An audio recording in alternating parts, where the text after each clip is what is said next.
मैं प्रवीण शर्मा बोल बरेली से। आज मैं शहर की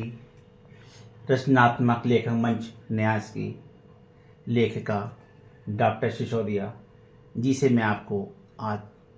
सामने वार्ता करा रहा हूँ। सुनिए। मैम जी, आप कहाँ की रहने वाली, आपका क्या नाम है? सर, मैं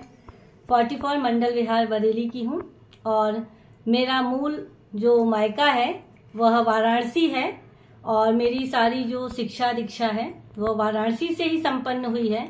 और मेरा जन्म मध्य प्रदेश ग्वालियर में हुआ है और मैंने अपनी जो उच्च शिक्षा है वह उदय प्रताप कॉलेज और महात्मा गांधी काशी विद्यापीठ से ली है और मेरे शोध निर्देशक प्रोफेसर सुरेंद्र प्रताप सर जी थे,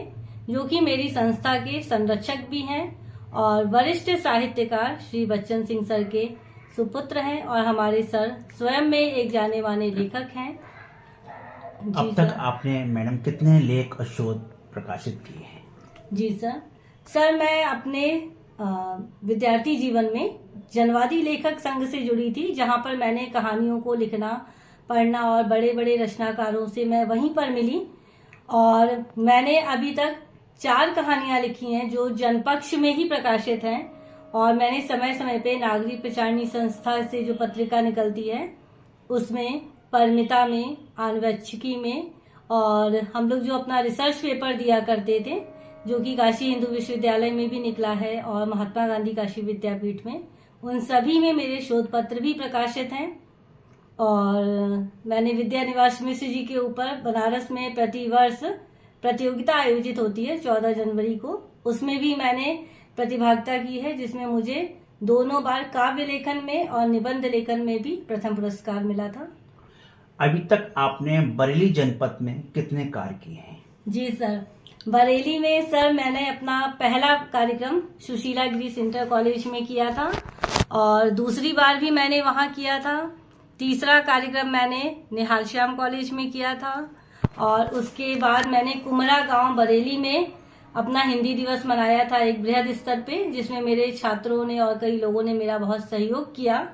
जिसमें हमने मुख्य अतिथि के रूप में IG sir doctor Rakesh Singh sir को बुलाया था, जो स्वयं हिंदी में ही पीएचडी हैं और वह बनारस के भी हैं।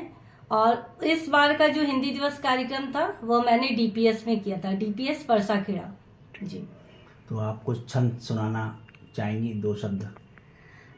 सर, छंद तो मैं कविताओं में मेरा विशेष रुझान नहीं है, मैं गद्य साहित्य पर ही लेखन करती हूँ और जो मैंने साहित्य के प्रति मेरे जो भाव हैं, जिससे जुड़कर ही मैंने इस संस्था को शुरू किया, जिसके संस्थापक मेरे पिता श्री हृदय नारायण सिंह जी हैं। साहित्य के प्रति जो मेरी सोच है वो मैं आपसे साझा करना चाहती हूँ कि साहित्य जो संवेदना का विषय है वह वास्तव में हमें किताबी दुनिया से हटाकर लोगों के व्यक्तिगत समस्याओं से जोड़ता है और कुछ व्यक्तिगत समस्याएं ऐसी होती हैं जो हम किसी से कह नहीं पाते हैं, लेकिन जिनसे हम जुड़े रहते हैं, देख के भी महसूस करते हैं। साहित्य की अनंत कहानियां और उपन्यास इन्हीं से भरा हुआ है, जहां रचनाकार उन समस्याओं को समझता है और अपनी कलम के माध्यम से समाज तक लाता है। मुंशी प्रेमचंद जी मेरे आदर्श हैं और काव्य में अज्ञेय को मैं बहुत पसंद करती हूँ, जिनके ऊपर मेरी पीएचडी है और इसी भावना से जुड़कर मैं साहित्य के लिए काम करती हूँ कि लोगों के बीच आपसी सामंजस्य बना रहे और हम इसी स्तर पे आकर अपने आप को सामान्य भी कर पाते हैं कि जो दूसरे का दुख है वह आज नहीं कल हमारा भी हो सकता है और हमें किसी को कष्ट नहीं देना चाहिए और हमारे पास यदि समाधान है, हम बोल के नहीं दे सकते हैं तो अपनी कहानियों, निबंध, लेखक रचनाओं के माध्यम से दूसरों को पहुंचा सकते हैं। आप बरेली जनपद में इनर व्हील में भी कुछ कार्य कर रही हैं जी, उसके बारे में आपने महिलाओं के प्रति क्या क्या कार्य किए? जी सर, मैं इस समय Bareilly inner wheel main Bareilly की प्रेसिडेंट भी हूँ और मैंने इस संस्था का जो मूल उद्देश्य बहुत बड़ा है, एक अच्छी संस्था है, इसके माध्यम से भी हम जन जागरूकता, लड़कियों के समाज सुधार के लिए भी काम करते हैं। अभी बेटी शिक्षा अधिकार दिवस जब था उसको भी हमने बड़े धूमधाम से मनाया और इसके माध्यम से सर मुझे एक चीज बहुत अच्छी जानने को मिली कि जो संस्थाएं हैं, बहुत से लोग जो भाई किटी पार्टियों से जुड़े हैं, उससे हट के जब हम निम्न स्तर के इलाकों में जाके काम करते हैं तो हमें पता चलता है कि हमें अपने पैसे का सदुपयोग करना चाहिए, उन्हें किटी पार्टी में ना लगा के बल्कि किसी अच्छे कार्यक्रम में जन जागरूकता में लगाना चाहिए। मैं डॉक्टर विनीता सिसोदिया जी का बहुत बहुत आभार हूँ, जिन्होंने आज बहुत शहर की संपूर्ण जानकारी हमको दी।